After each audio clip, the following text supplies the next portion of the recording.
It's like being awake in a dream, like watching a movie play out in my mind. Other lives, other versions of me, existing across the multiverse, transmitting a message, a broadcast. Do you remember? We're all eternal, stars wandering through infinity, on a quantum journey back to self. Are you ready? Are you ready?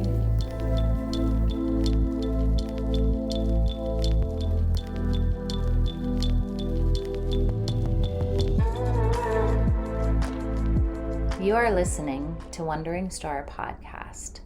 This is episode 6, Lone Wolf. If you are joining us for the first time, we are glad that you found us and thank you for being here. It is important to note that each episode certainly does stand alone as a wonderfully profound story. However, if you would like to have a deeper experience, we invite you to listen to this podcast in order and allow yourself to join in the mystery as we follow the evolution of a single human being's soul to uncover the power and beauty that lies within each of us. Again, thank you for joining. Enjoy.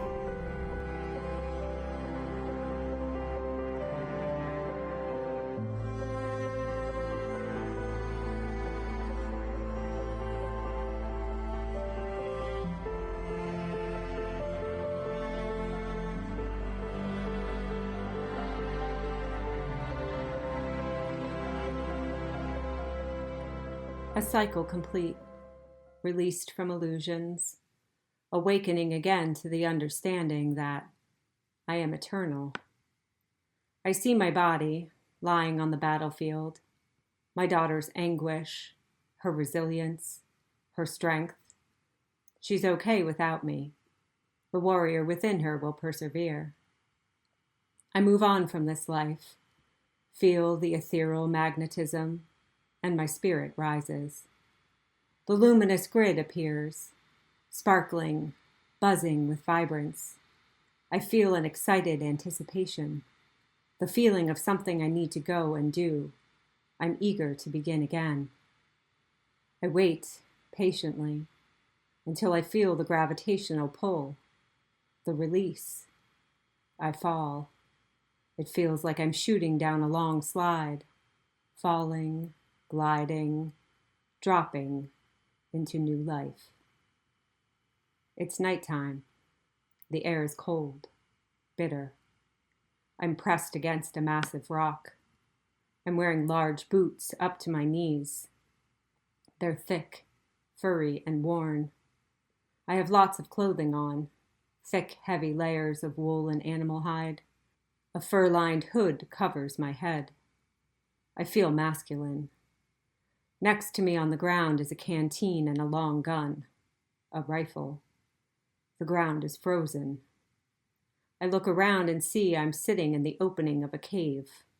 The cave is carved into the side of a rocky mountain. Outside, a white blanket of snow sparkles under the moonlight.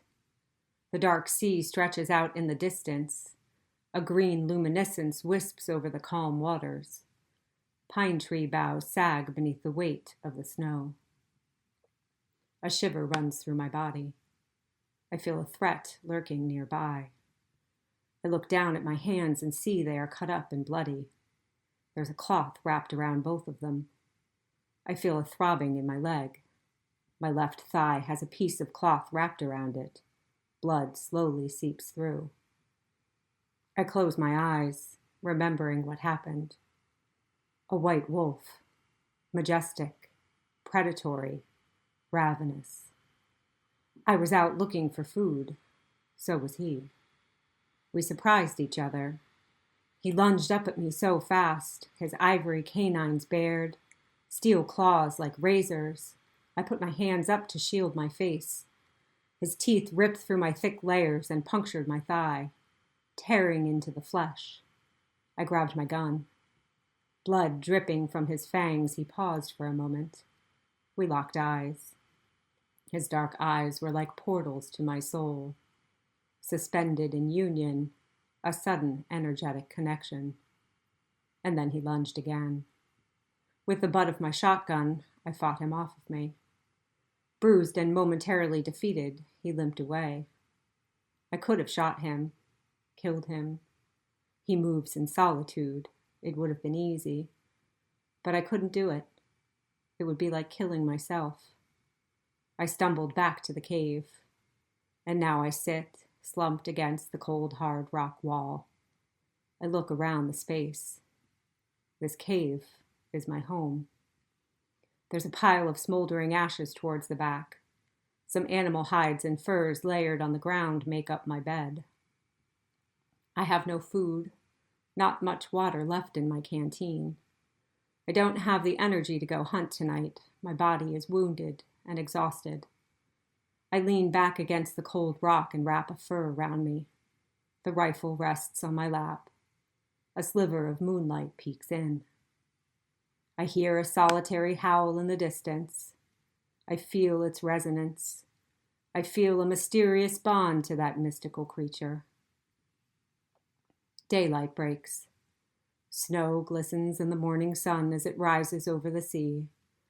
Icicles hang from the opening of the cave, like jagged teeth, like ivory canines. I climb down the rocky cliff, walking slowly, quietly through the snow, towards the sea. There's a small village on the water. There's only about 12 small wooden houses scattered along the shoreline. Each has a plume of smoke rising from a chimney on the roof. The smell of wood burning drifts along the water's edge. I'm an outsider. Intuitively, I know I must keep hidden. Someone is looking for me. I'm crouched low, hiding behind a wooden shack. There's a small boy outside. I don't know him. He's about 5 or 6. Straight black hair peeks out under a furry hood. Dark eyes shaped like almonds look at me. Inquisitive. Uncertain.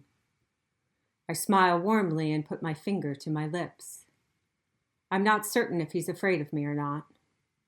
He stares deeply into my eyes, then smiles. He gives a quiet giggle, then turns and runs into the shack.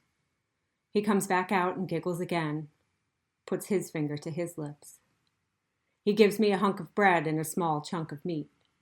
The meat is coated in salt, like it's cured. I put it in my coat pocket. He hands me a small bottle and points at my bloody leg. Alcohol, to clean my wounds. I nod in gratitude, press my finger to my lips, and cautiously limp into the woods. Back in my cave, I build a small fire and clean up my wounds. I live alone here. I have for a long time. I don't have any family. I don't have any friends. I flash back in time, remembering. I'm about 7 or 8 years old, sitting outside my home in the snow. Pine trees tower over me. A sunbeam shines through dense gray clouds that hover over the sea. I'm holding a branch with bright red berries on it. I like to pick the berries off and smash them between my fingers. They stain my little fingers red. I smash a plump berry and watch the juice trickle down my fingers. It drips off my fingers onto the snowy white carpet. I paint the snow red. I feel something bad is about to happen. I see my parents inside our small wooden house. My dad is thin, with black straight hair, high cheekbones, dark eyes. He's putting wood on the fire. He works on the fishing boats that come into the nearby harbor. My mom has long dark hair in a thick braid, an ivory wool sweater, dark eyes. She's beautiful. She's pouring tea into a silver urn, making dinner over the fire. They call me Zin. Dusk settles in. Playing in the thick pine trees, I hear gunshots and press myself flat to the ground. Heavy footsteps on the porch. Heavy boots crunching in the snow. I feel someone outside looking for me. Twilight conceals my small body behind the towering pines. They don't see me. The heavy footsteps move away. I let myself take a quiet breath. Then a fiery blaze erupts. My house is on fire. My parents are inside. Frozen in fear, I can't do anything but watch. The men are still there, looking out into the dark woods. I can only see their outlines. I can't tell who they are. Finally, the crunch of snow beneath heavy boots as they leave. I run into the woods through the night until I find a cave. They came looking for something. I'm struck with a feeling of gold. I live in the cave, alone for years, foraging, trapping, surviving. I gaze out of my cave at night and think of my parents. I see their faces in the moon. I feel their presence in the wispy green luminescence. The haunting howl of the wolf reminds me I'm not alone. I live in the cave until I'm about 14. Then I go down to the small village on the sea to find work. I get a job working in the harbor. Fishing boats come into the harbor. I unload the fish and fillet it. I live in a tiny room in the back of the village market in exchange for my work on the docks. I don't mind the work, but sometimes I miss my cave. I miss the solitude. A clear, crisp morning. The snowy coastline is almost blinding in the late morning sun. The spiraling trills of seals reflect off the glacier walls. I'm cleaning the docks and a boat I've never seen before comes into the harbor. It's larger than the others. They dock the large wooden ship. The captain of the boat barks at me impatiently to unload their haul. His dark eyes scrutinize me. I nod, looking down at my feet. A shiver runs through my body. The men that run this boat drink a lot. They're mean, vulgar. The captain yells to his crew. They pile out of the boat and walk down the dock towards the store for more booze. Working alone, I unload the fish off the boat. Dragging a big net full of fish, I stumble as the net is pulled taut. A piece of net is caught on something. I pull hard, trying to release it. Nothing. I go back onto the boat to see what the net is caught on. It's stuck inside a small compartment cut into the bottom of the boat. I grab the net and pull as hard as I can. The compartment opens. It's filled with treasure. Stolen treasure. There's gold, guns, jewelry. Something silvery catches my eye. I move some jewels to the side and reach in and grab a hold of the shiny object. It's a silver urn. The same silver urn that my mom served tea from when I was young. I tuck it under my heavy coat and grab a shotgun and some bullets from the pile of stolen goods. I hear heavy footsteps on the dock approaching the boat. I close the compartment, but not before the captain sees me. He dives towards me, but I move quickly, jumping off the boat onto the dock. He's drunk. He can't keep up with me. I run. Out of the village, into the woods, back into the cave I lived in as a young child. They tell the villagers I am the thief. They tell them all to watch out for me, say I'm a criminal. So I must live in the woods again, alone, in the cave. I pull the silver urn out from under my coat. It's lustrous, smooth. I can smell the fragrant tea my mom would serve from it when I was young. I hold it to my heart. Years have passed since then. Alone in the wilderness, an outcast living in a cave, I have survived. Looking out at the night sky, wispy green and pink northern lights paint the horizon. My wounds from the white wolf have mostly healed. I know I need to leave here.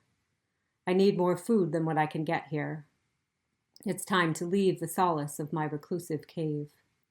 I creep down into the village under the cover of darkness. I find an old man sleeping on his small boat. I offer him some meat I have saved in exchange for a ride away from here. He agrees and takes me up into a fjord. His wooden boat is very small, filled with fishing gear. I hide under thick blankets so nobody can see me. The old man doesn't seem to know who I am, or if he does, he doesn't care. Along the glacier coastline, we travel for 2 days. Icy seawater splashes into the sides of the boat as we slam into choppy waves. The lashing winds cut to the bone. We don't see any other boats as we continue up into the fjord. We arrive at another village, larger than the one I came from. I've never been here before. Nobody here knows who I am. As we pull into the harbor, I see a large gray whale beached on the shore. There's people gathered around him, panicked, angry. The whale is seriously injured. There's a spear stuck in his side, the tip of it broken off deep in his flesh. It looks very infected. Nobody seems to know what to do. I walk over and kneel down next to the whale. Everyone is looking at me, eyeing up the stranger that just arrived on a small fishing boat. I stroke the whale's smooth, rubbery skin. Then I reach in and pull the spear out of the whale. Someone hands me some blubber and I pack it in the wound. He lets out a faint whistle, like a sigh of relief. I saved his life. Nobody can understand who would do this. We don't hunt and kill whales here, they're sacred. Only someone evil, greedy would do this. I have a feeling I know who it was. The people here like me. I saved the whale, an act they all deem as heroic. I live in a tiny wooden shack, like the size of an ice fishing hut that sits right along the coast of the fjord. There's a single bed, a wooden chair, and a wood stove. The whale visits me often. He's not strong enough yet to swim out to sea. I sit with him outside my hut, forming a bond with this magnificent creature, a bond I haven't felt since before my parents were killed. I listen to him sing. There's something about his voice that heals my soul. Then, one day, he stops coming to visit. I understand he needed to go. There's not enough food for him here. I feel a huge loss in his absence. I sit by the sea every day, hoping to hear him sing again. A misty, overcast morning. The frigid air cuts to the bone. I feel trouble coming. I open the door of my shack and see a large boat pulling into the harbor. I recognize the boat, even through the thick fog. It's them. The thieves. The men who killed my parents. The men who shot the whale. I grab my shotgun and fire a shot off into the air to warn the villagers that trouble has arrived. The men on the boat see me and fire at me. I rip a piece of my shirt off and pour alcohol on it. I stuff it into a bottle and light a match. I launch it over at the big boat as it docks. More shots are fired at me. I grab my gun and fire back. The front of the ship starts to catch fire. Other villagers run towards the boat, shooting at the murderous thieves. I sneak away towards the woods, running quickly towards the cover of the towering pines. I know what's coming. I feel a blast cut straight through my chest. I've been shot. I stumble forward a bit, then fall to the ground. One of the villagers sees me and rushes over. He grabs me behind my shoulders, drags me deeper into the woods, out of sight. He tries to put pressure on my wound, to help me. I shake my head. It's no use. I'm dying. He hears more gunshots and runs away, leaving me alone, laying in the snow, painting it red with my blood. I hear the faint crunching of snow behind me. The white wolf. I smile. A cycle complete.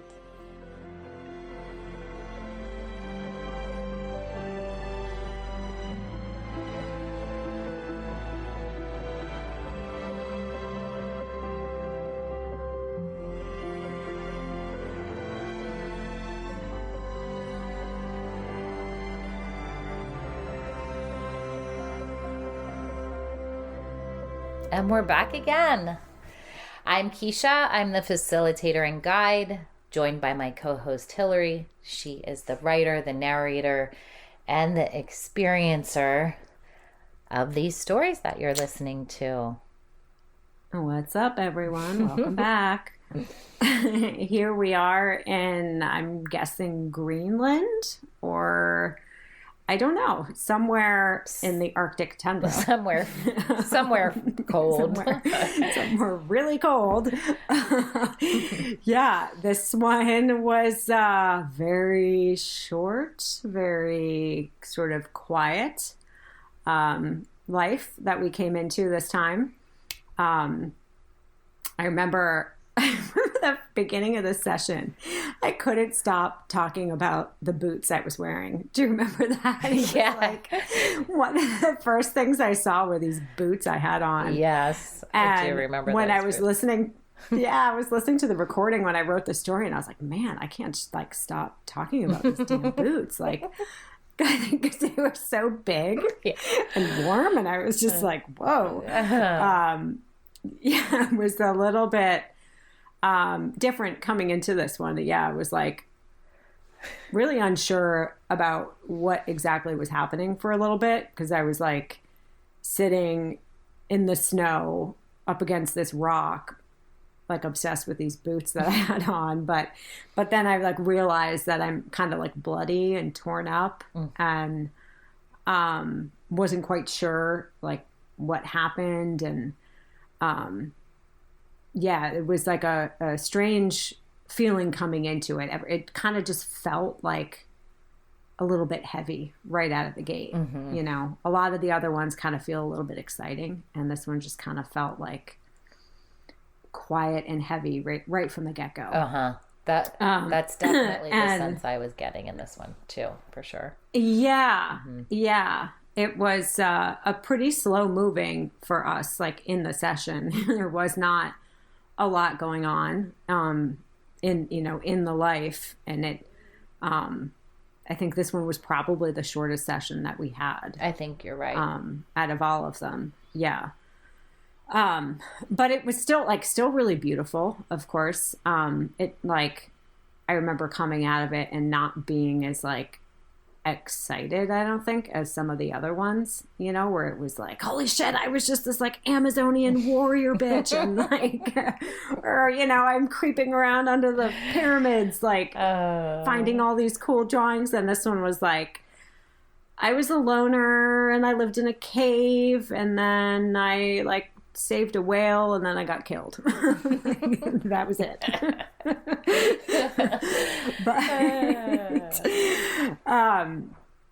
And so to me, it's like this, the obvious things in this one to me seem to be like this needing this period of solitude and this time of reflection. You know, you can look at it as like, okay, I just came out of that last life, you know, as a woman, and my first time taking someone else's life. Perhaps that plays a significant role in why I needed this period of like, you know, solitude and, you know, quietness maybe, even though there was certainly this, you know, band of hooligans that were after me in this life. It wasn't like the, action-packed or as much stuff happening. It was like a very short experience. Right. But there was some obvious like strong connections with myself and the wolf, and then myself and the whale. In this one, there was obviously like much stronger connections with animals than humans in this one. But what I find is really interesting about this one. So, okay, when we did this session, this was our second time doing a session remotely. So the first time was in the last one that we did, the Mirror Mirror episode. And this was the second time we did it. And so we wound up doing it on FaceTime. And that, like, it worked. I mean, there was a few hiccups in the beginning, I recall. But I just want to talk a little bit about like where I was specifically when we did this, because I don't think I've even said this yet. Like, so I told everybody that I, you know, closed my business because I had about enough of that. But then after I did that, I sold my house and basically got rid of like everything and bought a camper, and my husband and my dog and I hit the road. Again, this like, eternal quest for freedom on my part. For sure. So, right. Yeah. So I was just like, screw this life. This isn't working for me anymore. And we left and traveled around for a while, just like hanging out in the desert and the beach some and all that. And then we decided that we wanted to find some jobs somewhere just to like meet people and, be more social and just kind of have like a free place to park our camper. Right. So we wind up last year in Idaho in like this absolutely gorgeous, very remote part of Idaho. Basically like the Greenland of the United States, you're saying, I guess. Literally yeah, exactly.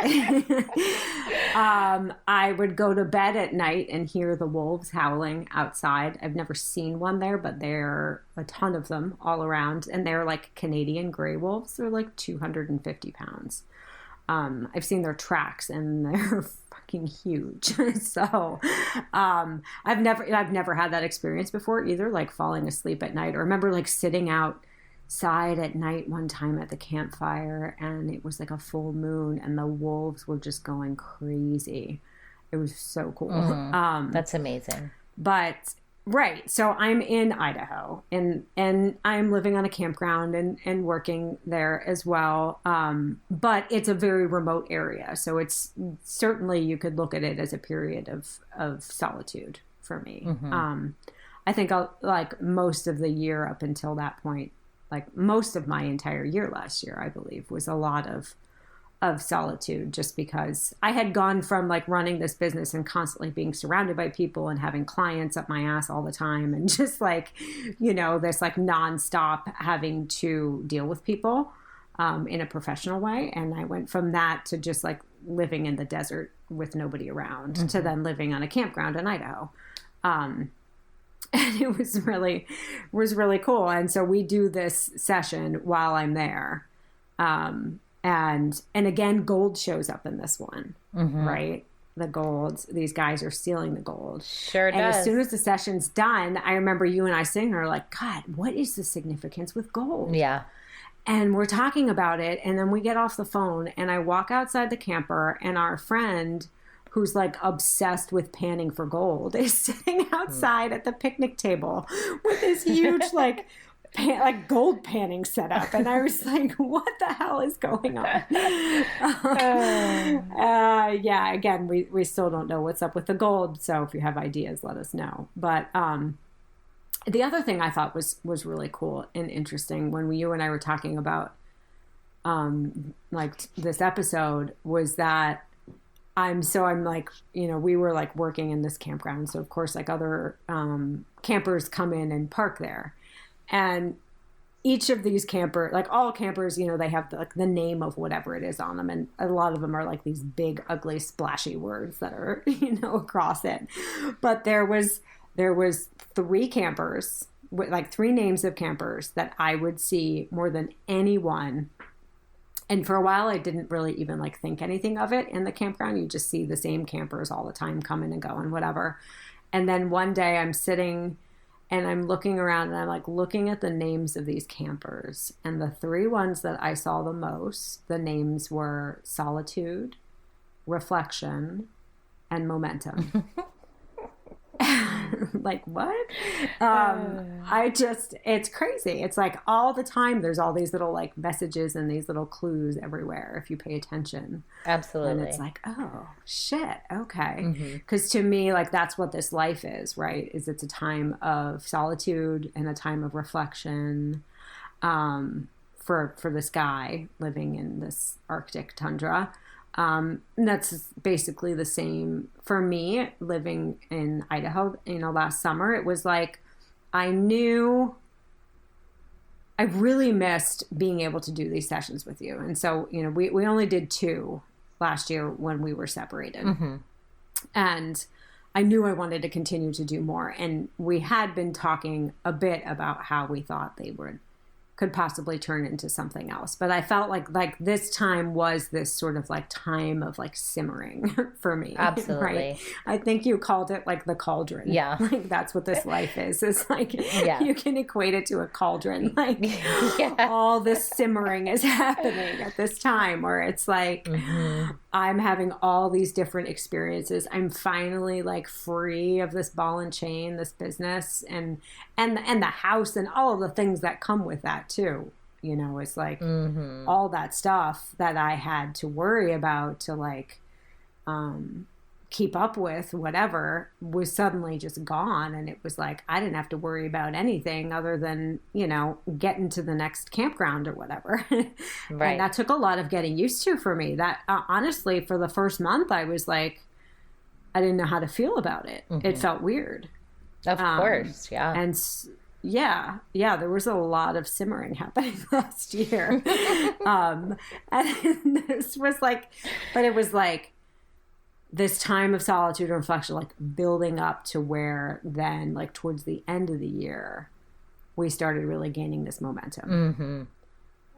And I feel like this was like a time of rest for you before the shit hits the fan, as we'll see real soon. I think it was like, I think of it kind of like a time of hibernation and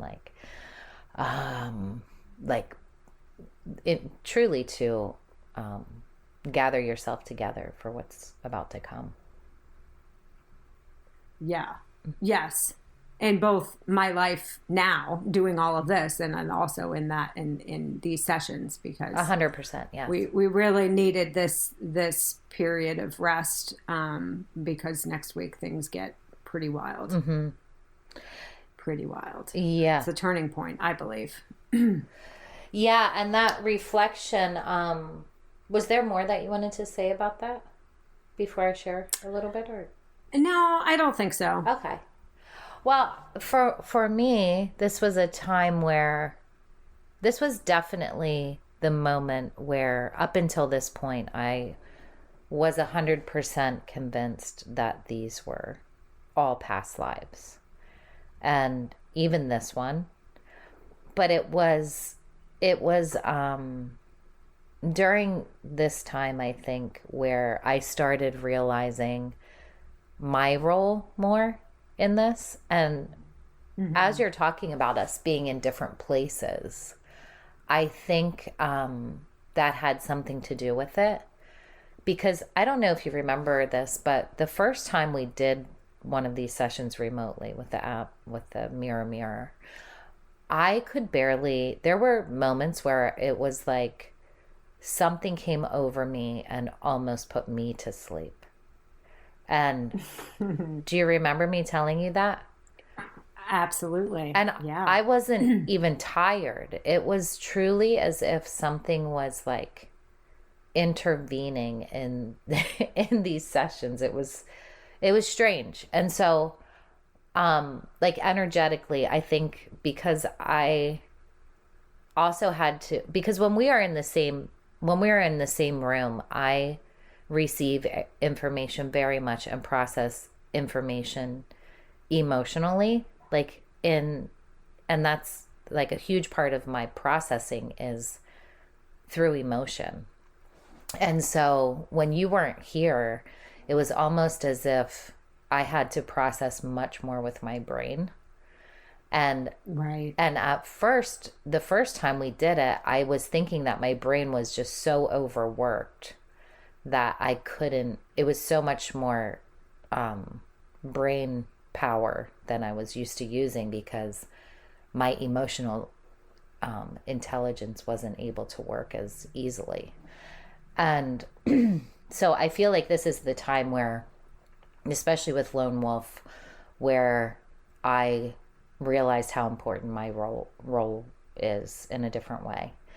And so I did, for me, this is also a time of reflection. And I know when we were talking about what we were going to share in this session, it came to me, I have this, what the wolf means to me is, I have a picture of this wolf on my refrigerator that is a wolf that this man that used to buy beads from me. I'm a glass maker, and I used to do bead shows. I'd made a lot of glass beads. And this was many, many years ago, 10 years ago or so. This jeweler, his name is Dan, he owned a wolf sanctuary. And he was also a jeweler, and he bought a lot of beads from me. And during the week that I shared with everyone that I had all this information coming through, that I knew I was supposed to be doing something else or something more, he was the most significant person that came through during that time. And he came through in a way where he was standing directly across from me, and he was showing me my own self through his eyes. And he was telling me, this is why I named this white wolf after you. Because one of his wolves had pups, and he named this white wolf after me. And that's the one that's hanging on my refrigerator. And so if it weren't for Dan and this wolf, they're also very, very important to me even being here doing this work. I know I attribute this work to many people, but for sure Tesla. Yeah. Yeah, seriously. But it wasn't until I was talking to you about this because it's this weird thing where I'm like, okay, Keisha, don't make this about you. This is about Hillary's past lives. This is all, you know, this isn't about you. But when we were talking about it recently, I was like, wow, like, you know, the mirror one prior to this was very much the same message that I received from Dan. He was allowing me to see myself through his eyes. And that was a huge part of the reason why I'm here today doing this. And also, I think about when you sacrificed your life to go and save the whale in this one. The whale is the holder of the Akashic records. That's what the whale represents.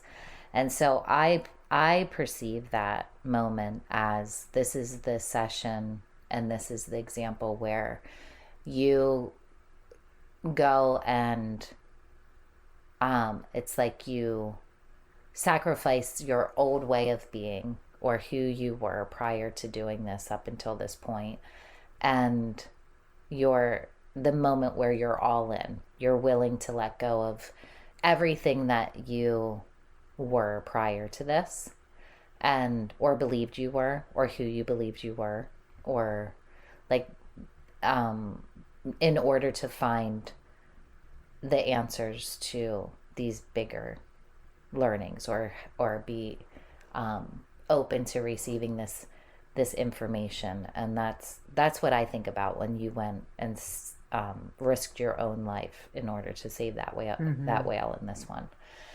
And then I think about the wolf in the end, that moment. I'm not saying that I believe that I was the wolf that came and ate you in the end. But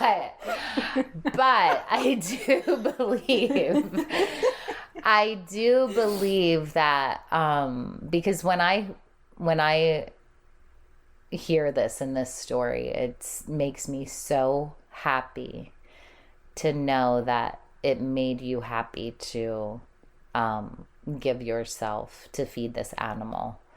And that it again, sacrificing and being thankful and being grateful and being 100% willing to be vulnerable to do this work. And that's how I overall that's my overall take from this session, because all of that is absolutely necessary to move forward to where we're about to go here real soon. Right. And yeah, it was like, sorry, go ahead. I just think it's so cool because you had all of these like you've had like all of this learning and all of this. It's so perfect to get you to this point where there's nothing going to stop you at this point. And and you're just willing to go. I mean, you were a freaking atheist. And so I feel like this is like the real one where you're like, no, there's something really huge happening here. And that's what I think is this one's about. Mm-hmm. Yeah. It's funny because it's like, I was just reminded of like, so the Mirror one, the episode right before this was the first time we did the remote one. And I was like in this campground, and everybody that like the owners of the campground and the other like work campers that were there, like most people knew what I was doing, that I was doing this session with you. Because I had to take Walter, my dog, up to the camp store. So he wasn't, trying to harass me while we were in the session. And when I was done with that mirror one, I went like running back up to the store to get Bubby. And then everyone, like when they see me come in, they're like, oh my God, how was it? What happened? Where'd you go? Tell us all about it. And I was like, yo, I was this badass chick in the Amazon and did it. And I told them the whole thing. And they were like, oh man, that's so cool. And then this one, I remember just like slowly walking up to get Bubby. And I was like, man, what even was that life? That was so boring. And I go in and I'm trying to just like get Bubby and like slink out before anyone sees me. And then a couple of the girls see me and they're like, ooh, where'd you go? What happened? And I was like, I'll tell you about it later. I gotta go. And I remember feeling like kind of gypped almost, like, fuck, I only get to do these every so often with Keisha because we don't, live in the same area. And it's like, I was like, man, just feeling like kind of shitty about it almost, but then now I understand. I mean, even after the next one, I understood, oh, okay, that's why I needed it. But well, this is why it's so amazing, because I didn't feel that way at all, because all of the other ones were just so intense the entire time, like constant information coming through, like full of excitement and constant, like the information was very rapid. And so this one was just kind of like this, wow, this is such a major contrast from the previous ones. That's what made it very interesting to me. It was like, yeah, I can see that. I could see that like a bit later after the fact, but it was like, if I'm gonna be honest, which I am, I was slightly bummed. Yes. And then when I went to write this one, so I wrote most of these this winter when I was back at the same campground in Idaho. So I was back on the East Coast in Pennsylvania with Keisha and some family for a few months, and we did a bunch of sessions when I was back there. Mm-hmm.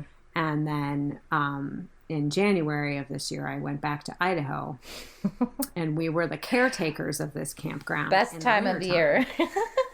And let me tell you, it was absolutely stunning. But what I thought was remote in the summertime was like, the population of the town that we live in-ish is like 7. Literally 7.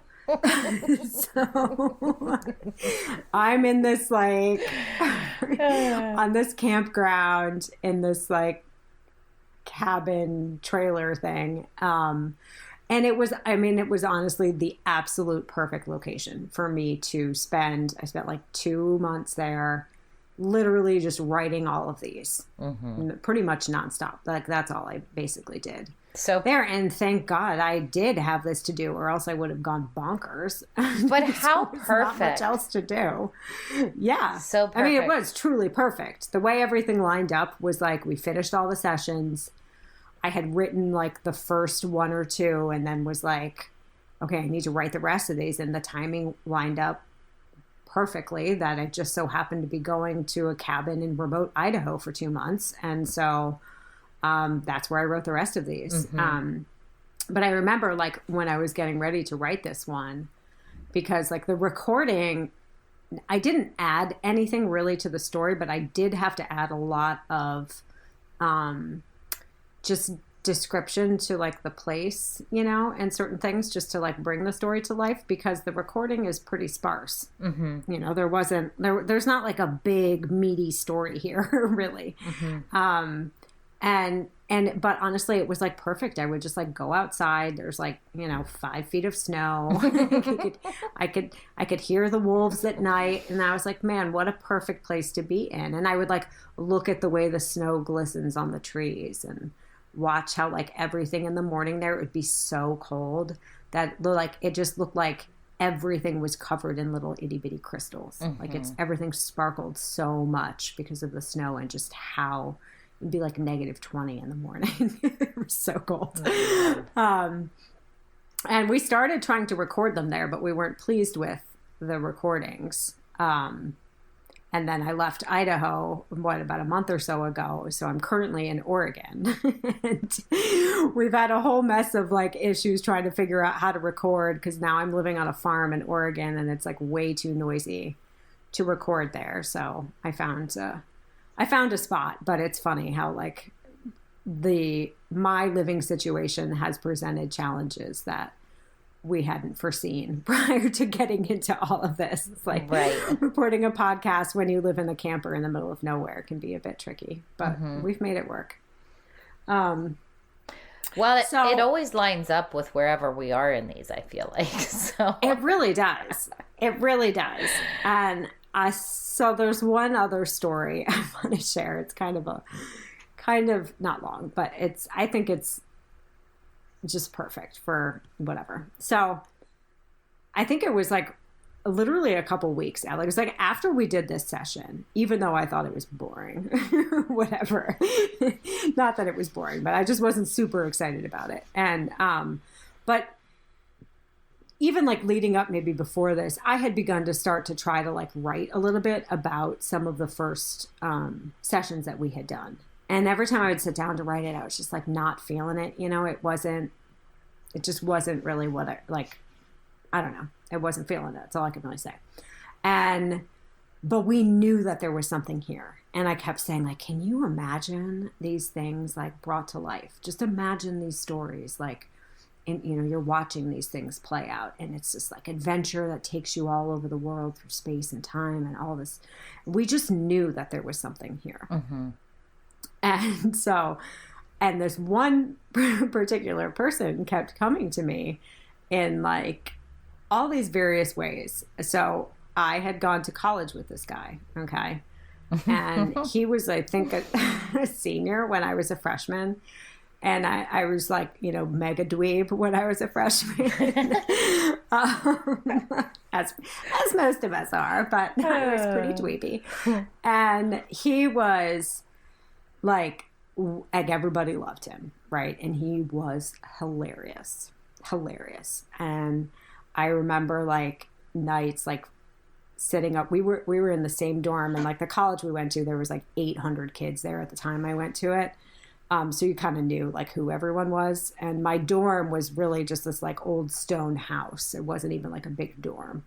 And he lived in the same dorm as me, and everybody would go into his room certain nights and just like sit in there and watch him make these prank phone calls. And they were so fucking funny. And we would just all be dying, but we had to be quiet too. So you just like see everybody around the room like laughing into their like armpits, and so I didn't like know, we weren't like super homies or anything. Like I knew the guy and I thought he was hilarious, but the odds of him remembering who I was were in my mind slim to none.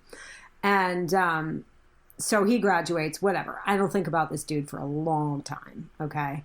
And then suddenly he starts like popping up all over the place. And I'm like, wait, like this guy's like famous now, right? And so I started looking, and I think it was like one of your daughters. It like was. Kenzie, or I remember. One of them were like, I think it was Kenzie. Yeah. It was like, wait, you went to college with Duncan Trussell? You know Duncan Trussell?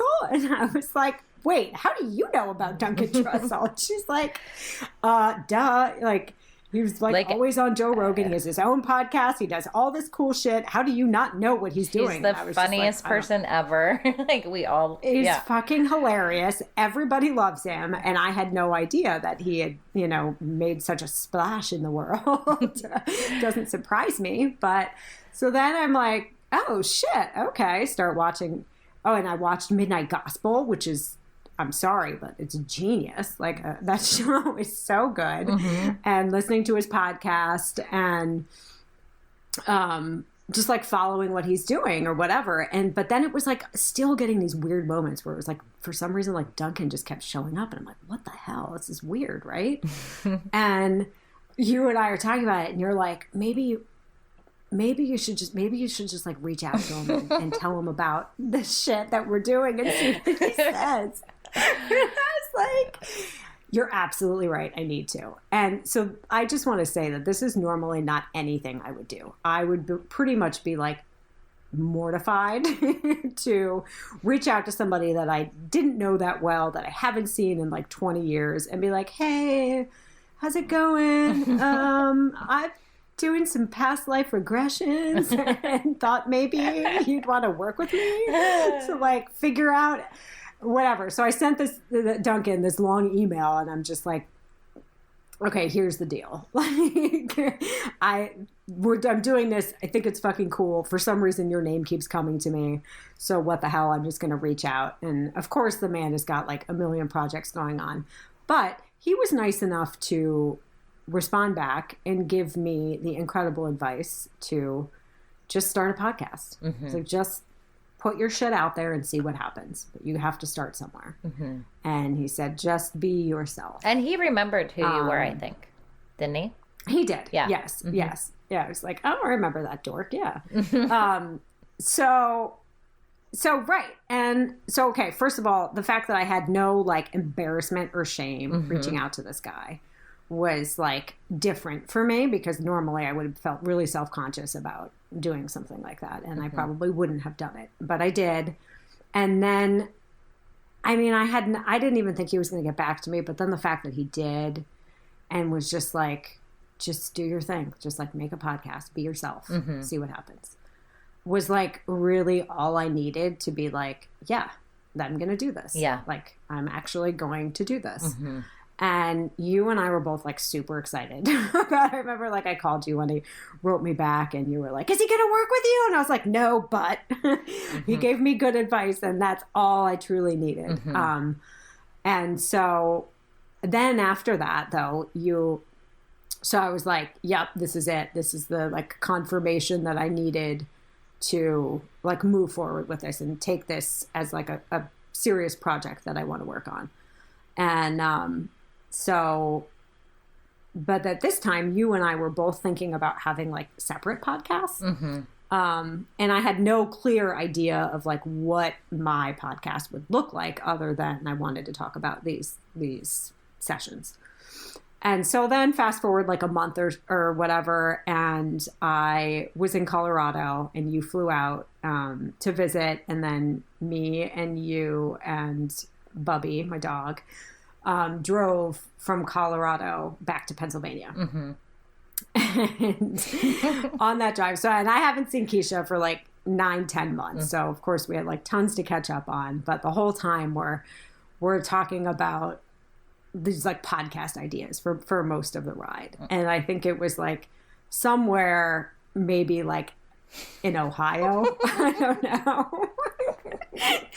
We were like, wait, maybe we should just do one together.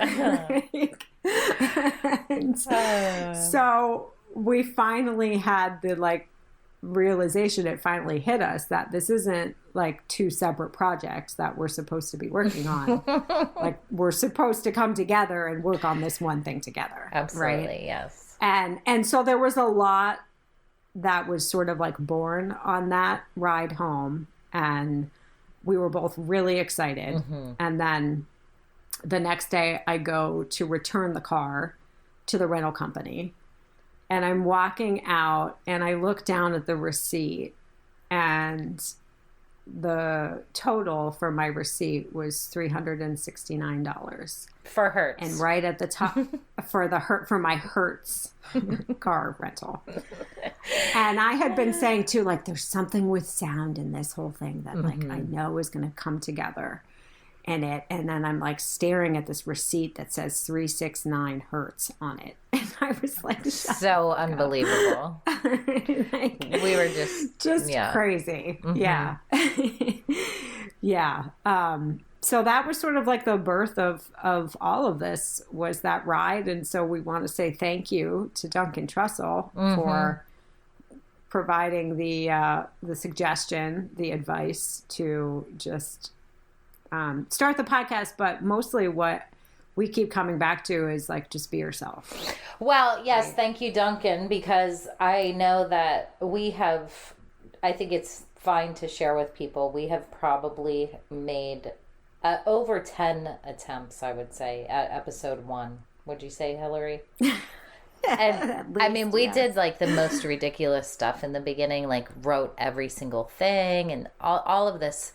And then I remember finally we got to the point where we were like, where you said, it was your suggestion to just imagine that we're sitting across the table from Duncan and he's asking us questions and we're answering the questions. And so that has been super helpful because we have talked about this so much and we've gone through it. And so for us, it's really tricky to, hear it from a different perspective because we already know all the right, like this is our lives now, like this is what we do, and to me it's the most important thing that I do in my life right now.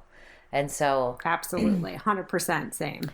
Yeah, so we're so in it. It's been tricky to imagine if somebody else was listening to it. Does it make sense? Does it sound crazy? Whatever. And so I remember you giving that suggestion and it was like, oh yeah, perfect. So we just got to the point where I remind myself of that, and because it's true.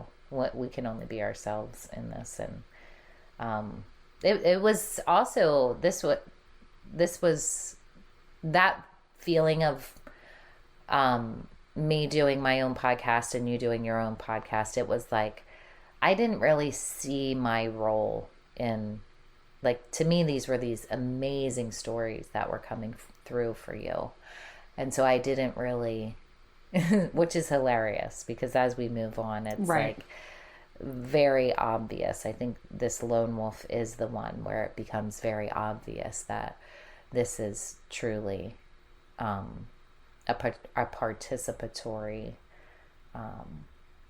journey that we're on. And, you know, the wolf, in symbolism, the wolf, by the way, is very, very, very much symbolic of social connections. And so I think the wolf shows up at the perfect place because in these future ones, there's going to be times where we really, truly do want interactions with people who know more than we do. And so. Right. Yeah. Yeah. Yeah. That's kind of setting the stage, I think, a little bit for the next one. I mean, is there anything else you want to add to this life before I? No, I think that's it.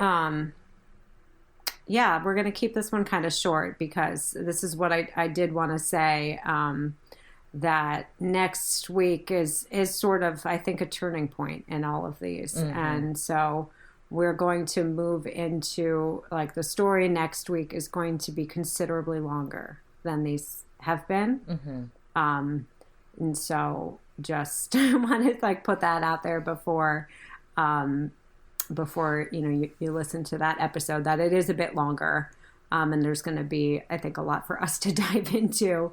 But this is truly where I think it would be really, really amazing to have people chime in because they're, moving through some of these next episodes. There are many things that we don't quite get. And so if anybody is listening and they're like, wait, I know what this is, or I have an idea, or whatever it is, we just think this is participatory. This isn't just about like me, these lives that I've lived or these experiences that are coming to me. I think they're coming for me to share them. Absolutely. And I think hopefully people will see themselves in a lot of these characters or have different understandings of what's happening. Absolutely. But specifically next week is going to be the one where we really, really would love any